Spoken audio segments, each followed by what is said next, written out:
নমস্কার বন্ধুরা, ঘটি বাটি রসুই ঘরে আপনাদের সবাইকে স্বাগত। আজকে আমি বানাবো নবান্ন। নবান্নর যে চাল জলটা হয় সেই চাল জল বানাবো। নতুন চাল দিয়ে, নতুন ধানের চাল, সেই চাল দিয়ে যে চালের জলটা হয় সেই জল আমি বানাবো, চাল জল বানাবো।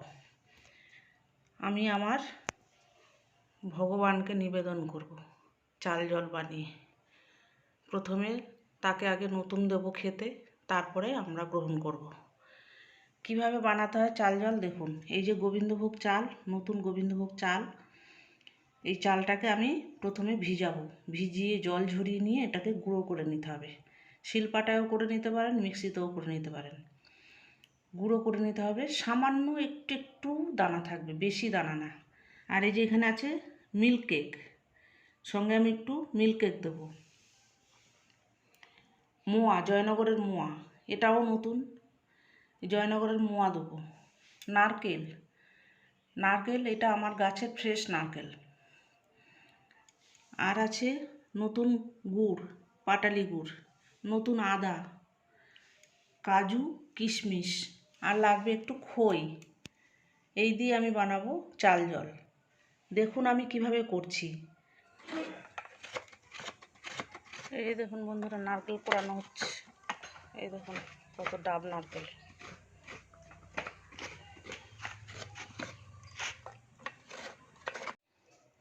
এই যে দেখুন বন্ধুরা, নারকেল কোড়ানো হয়ে গেছে। আর এই যে চালটাকে ভিজিয়ে আমি জল ঝরাতে দিয়েছি। এবার চালটাকে আমি গুঁড়ো করে নেব। আর এখানে আদাটাকে পেস্ট করে নিয়েছি, ঢাকা দিয়ে রেখেছি আদার সেন্টটা যাতে না যায়। আদাটাকে ঢাকা দিয়ে রাখবো। এবার চালটাকে আমি গুঁড়ো করে নেব। এই যে বন্ধুরা দেখুন নবান্ন কিভাবে করছি। এই যে গোবিন্দভোগ চালটাকে আমি গুঁড়ো করে নিয়েছি। এই দেখুন এরকম গুঁড়ো করতে হবে, মেশিনের গুঁড়োর মতো নয় একদম। এই চালের গুঁড়োটা নেওয়া হয়ে গেল।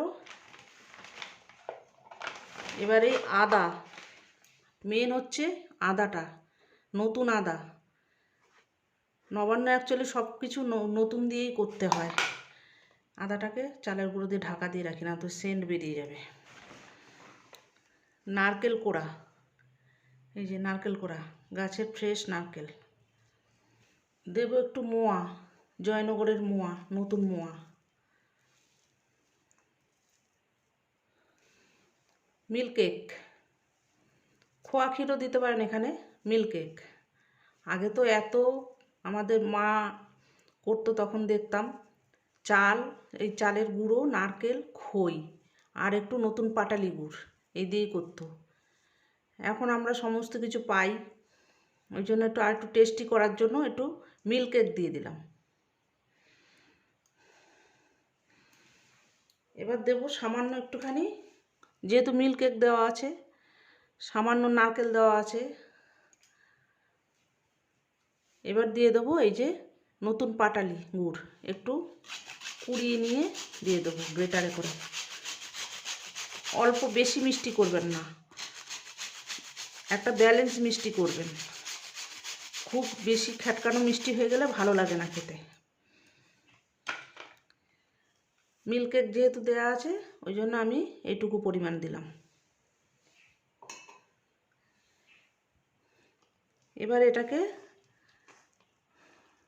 মাখাবো ভালো করে। এখানে অনেকে এলাচের গুঁড়ো দেয়, এলাচের গুঁড়োটা দেবেন না বন্ধুরা। এলাচের গুঁড়ো দিলে আদার গন্ধটা নষ্ট হয়ে যাবে। চাল জল অ্যাকচুয়ালি আদার গন্ধতেই ভালো লাগে বেশি। এবার দিয়ে দেবো যে নারকেলের যে ফাটানো জলটা, নারকেলের জল, সেই জলটা দিয়ে দিচ্ছি। আর একটু এমনি প্লেন জল দেবো। এবার একটু প্লেন জল এই যে দিয়ে দিচ্ছি। পরিমাণটা বুঝে দিতে হবে, পাতলা বেশি হবে না, ঘনও বেশি হবে না।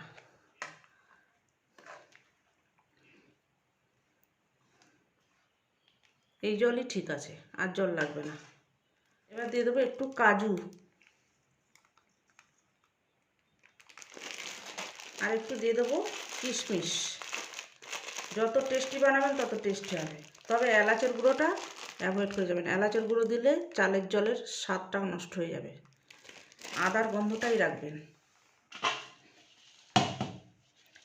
আর দিয়ে দেবো খই। এটা আপনারা খই মুড়ি দিয়ে খেতে পারেন। উপর থেকে একটু খই দিয়ে দিলাম।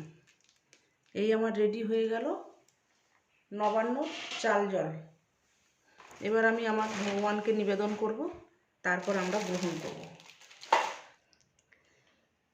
এই যে দেখুন বন্ধুরা, আমার ভগবানকে নিবেদন করা হয়ে গেছে। এই যে ওনারা আগে গ্রহণ করবে, তারপরে আমরা সবাই নতুন এই নবান্ন গ্রহণ করব।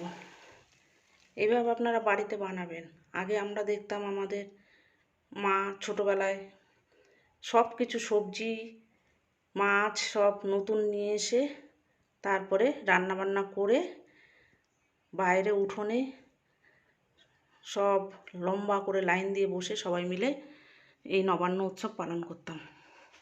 এখন আর সেটা হয় না। এই যে নবান্নর এই চাল জলটা প্রথমে ভগবানকে নিবেদন করে তারপরে আমাদের খাওয়া হয়। এইভাবে আপনারা বানাবেন, বানিয়ে করে খেয়ে দেবেন বন্ধুরা। এটা কিন্তু দারুণ খেতে হয়। এইভাবে বাড়িতে বানিয়ে করে খেয়ে, আর এটা খই কিংবা মুড়ি দিয়ে খাবেন, অসাধারণ স্বাদ হয় খেতে। করে খেয়ে আমাকে কমেন্ট করবেন, দেখবেন কীরকম খেতে হয়। এরকম নিত্য নতুন ভিডিও পেতে আমার চ্যানেলটির সঙ্গে থাকবেন, সাবস্ক্রাইব করবেন, লাইক করবেন, প্রচুর প্রচুর শেয়ার করবেন। নেক্সট ভিডিও আসার অপেক্ষায় থাকবেন। ততক্ষণ আপনারা সবাই সুস্থ থাকুন, ভালো থাকুন, সাবধানে থাকুন। ধন্যবাদ। আর এটা অঘ্রাণ মাসেই খাওয়া হয়। দিনক্ষণ দেখে তারপরে অঘ্রাণ মাসে এই নবান্ন উৎসব পালন করা হয়।